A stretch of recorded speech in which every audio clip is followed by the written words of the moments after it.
This camp, called Kadesh Barnea, was the base from which Moses sent out the 12 spies to scout the land of Canaan. Several sites have been proposed for Kadesh Barnea, but all are somewhat near each other. Moses appears to record the specific distance from Mount Sinai, or Horeb, to Kadesh Barnea. It is 11 days' journey from Horeb by the way of Mount Seir to Kadesh Barnea. Biblical geographer Barry Beitzel did an extensive study of travel days in ancient times, finding that the term travel day was simply the way to communicate a standard distance that equaled about 20 miles. This would be like someone today saying a destination is an hour drive away. On a highway, this would translate to a distance of about 60 miles. Plotting an arc 11 travel days south from the proposed Kadesh Barnea sites and using this 20 miles a day standard creates zones that pass near 3 of the main Mount Sinai candidates, with the others being much too near or else too far. Advocates of the other mountains have various explanations to solve this problem, but it seems like a difficult obstacle to overcome.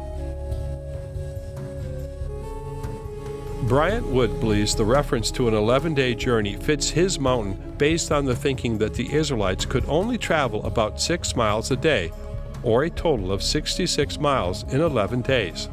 The major factor is this, that when you map out the distances traveled on a day-to-day basis, we have 1 month to the Desert of Sin, and then going 6 miles a day, following the known well-traveled route.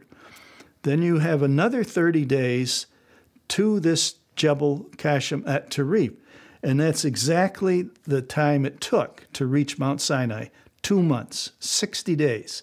So that fits exactly. Then the other point we have is Deuteronomy 1:2, which says it's an 11-day journey from Mount Horeb to that area.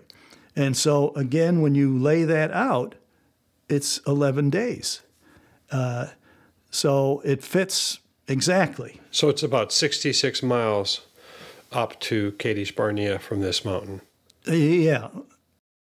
However, when looking closely at the account of the Israelites' journey from Sinai to Kadesh Barnea, it is apparent that they took much longer than 11 days because of the delays that happened along the way. So, the 11-day journey reference is not the time it took the Israelites, but is rather the standard travel time. Can the distant Mount Better fit this clue? It's not saying that Moses and the Israelites took 11 days. It's saying that in terms of journey time between staging posts, on trade routes, it's an 11 days journey. The distance from Kadesh Barnea to Mount Better we can find on a map, and the distance as the crow flies is 266 miles. And so if we divide 266 by 11, you get 24 miles a day as the crow flies. Now, of course, it's going to be longer than that if you go, not as the crow flies, but let's say it's about 30 miles a day. We're just there as a day's journey. So the 11 days fits really precisely the distance in time to travel from Kadesh Barnea to our Mount Better. It fits much better than any other site, I think, that's been identified for Mount Sinai. But again, this 11-day journey time stated in the Bible was not what the Israelites were capable of traveling or what they did travel, but rather a standard travel reference.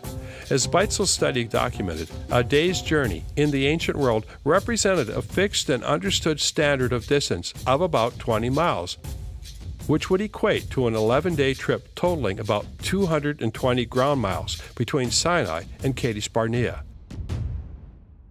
Deb Hearn recognizes this problem for the northern site of Har Karkum. Now, we are only, as the crow flies, we are only about 55 kilometres from Kadesh Barnea. So that would be a problem. The distances won't work out. The distances won't work out. And that's the chief objection that, for example, James Hoffmeyer and Graham Davies and even, I think, Israel Finkelstein has made.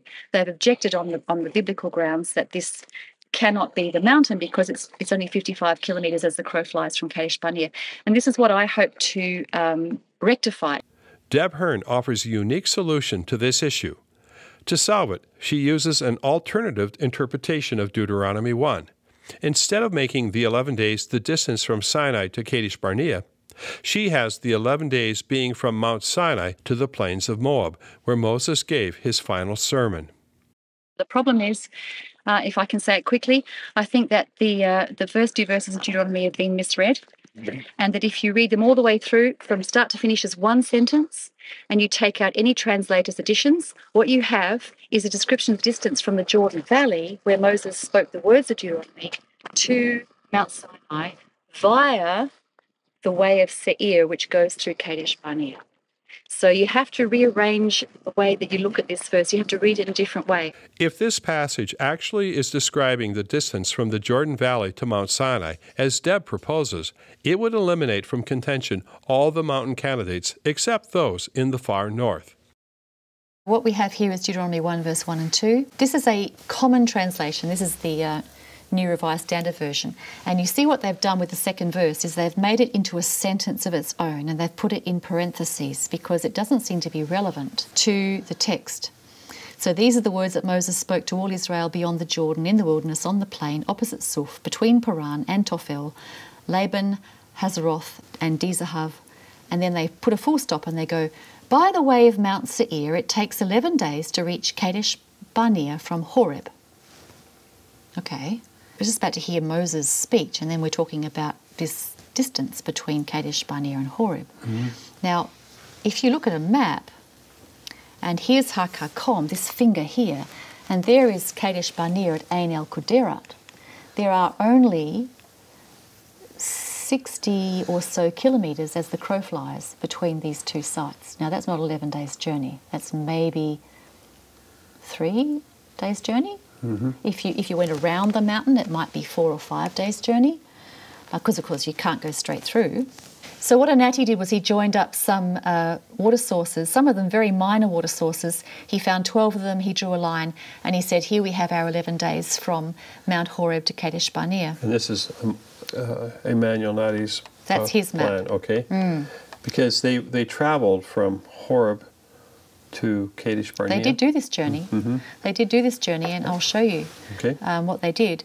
But look, that isn't good enough.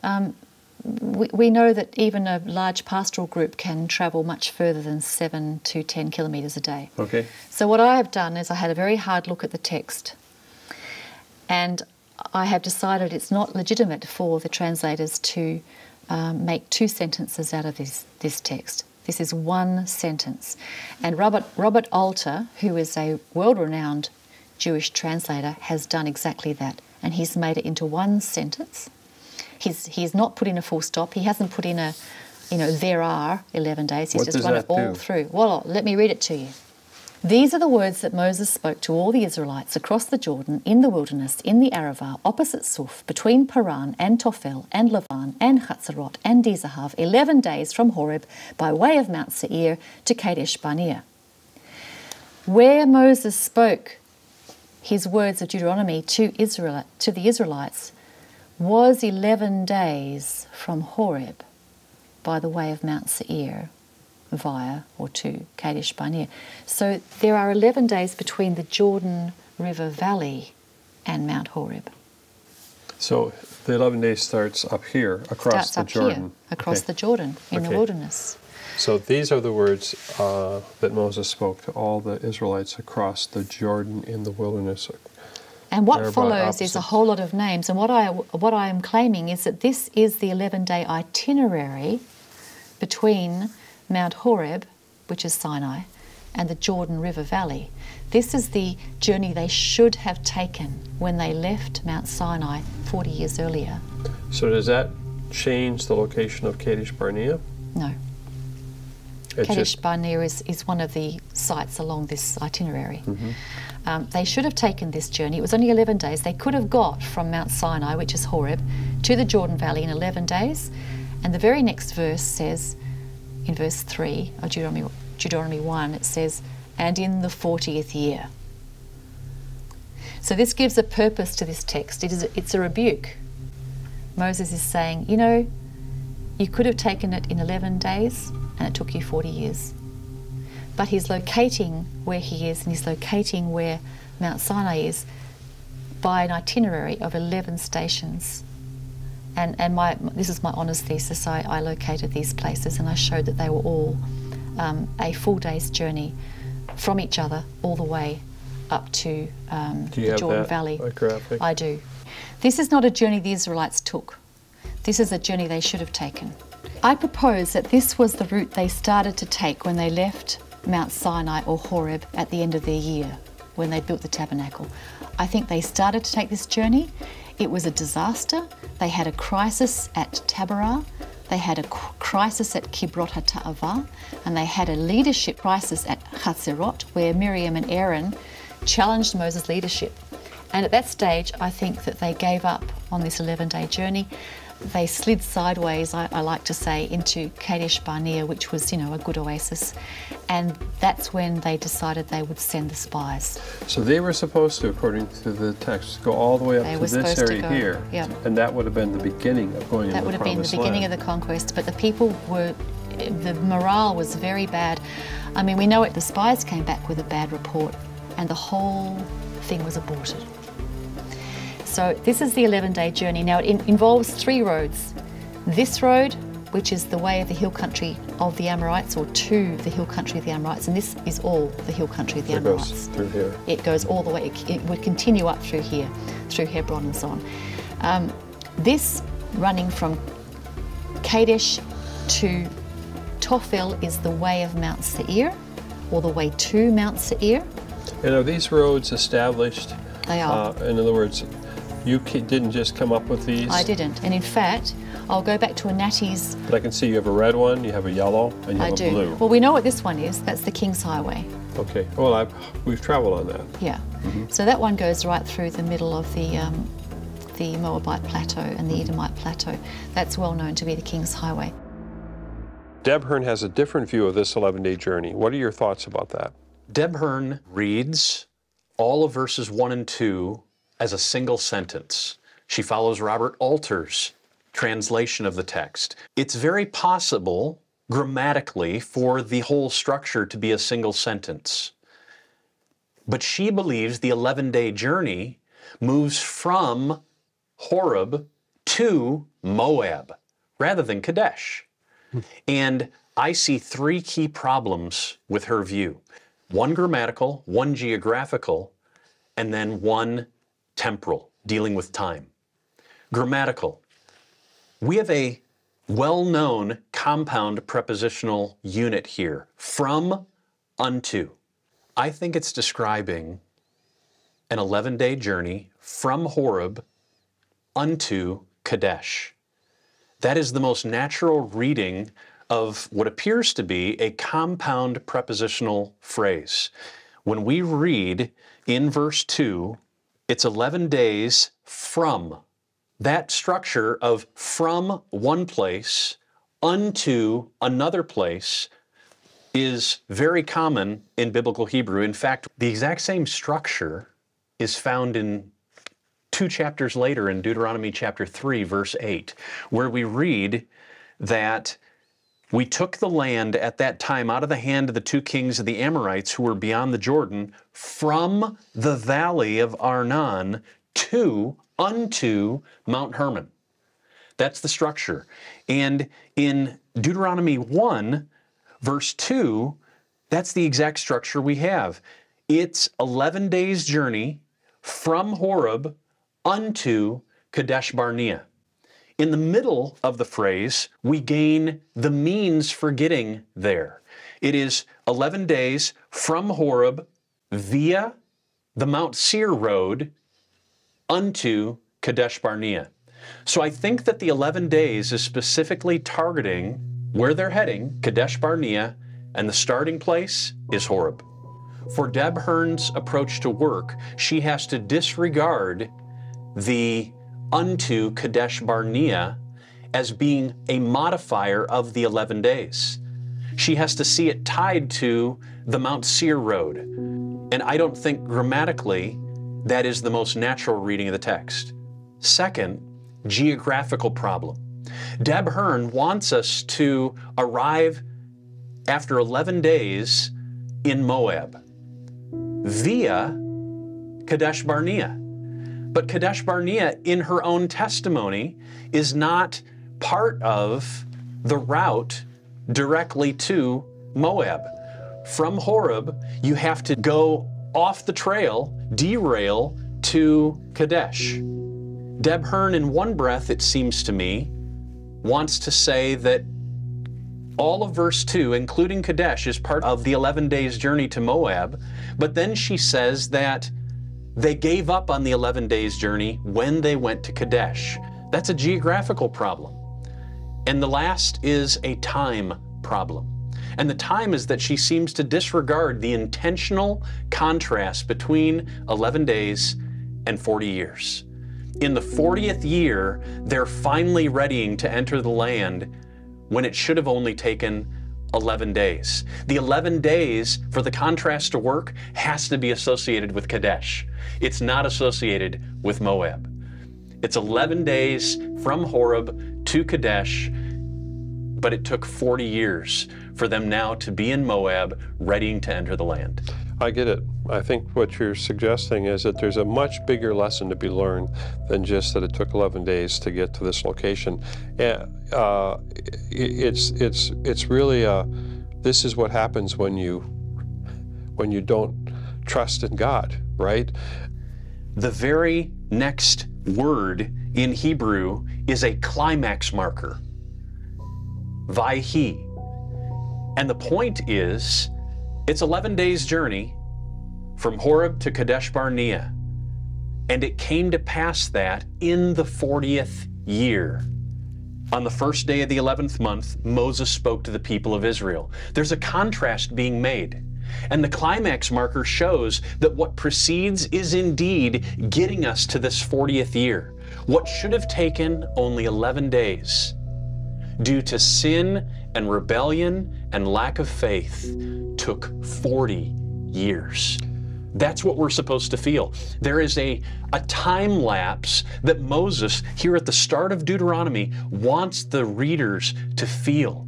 Israel has been a walking mortuary for the last 38 years, since they were at Kadesh. In Psalm 90, Moses says the average life expectancy is 70 or at the most 80 years. And what that means is warriors who were 20 years old, 38 years later, they're 58 and they're already dead. They didn't even make it to 70 or at the most 80 years. That means Israel's death rate during this season of the wilderness has been much, much higher.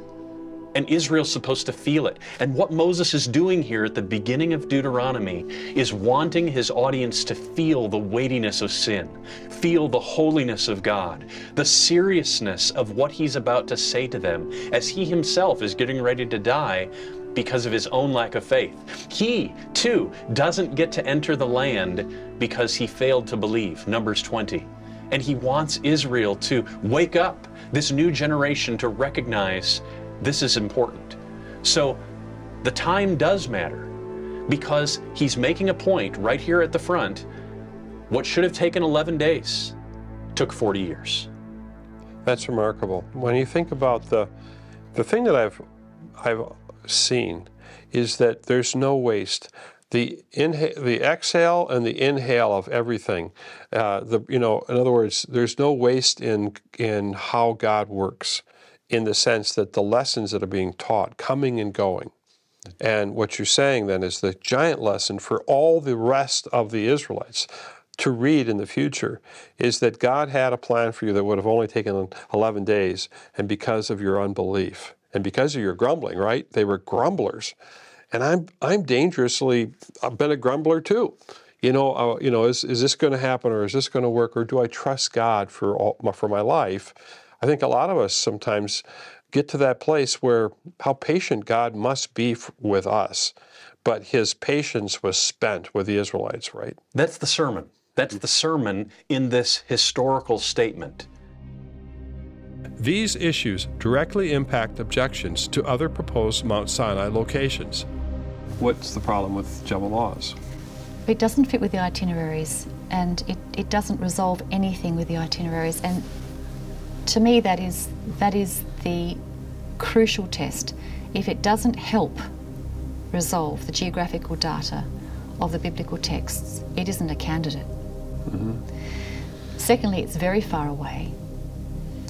It doesn't make any sense for them to go so far. There's nothing there to commend it. I mean, there are many mountains up and down this range here, and there are many mountains in the southern Sinai as well. It is disconnected and unrelated to the Promised Land in every way.